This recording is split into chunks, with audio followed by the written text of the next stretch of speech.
কিশোরী মুভির মূল ভূমিকা সে আছে, সেই কিশোরী। আর আমরা যারা নায়ক নায়িকা তারা তো আছেই, অমিত ভাই আছে।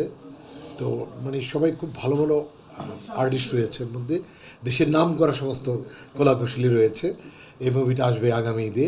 এই যে নতুন কাজ করছেন, এটা এক্সপিরিয়েন্সটা যদি একটু শেয়ার করতেন। আলহামদুলিল্লাহ অনেক ভালো লাগতেছে যে আল্লাহর রহমতে কিশোরী মুভিটা আসতেছে সামনে কুরবানি ঈদে।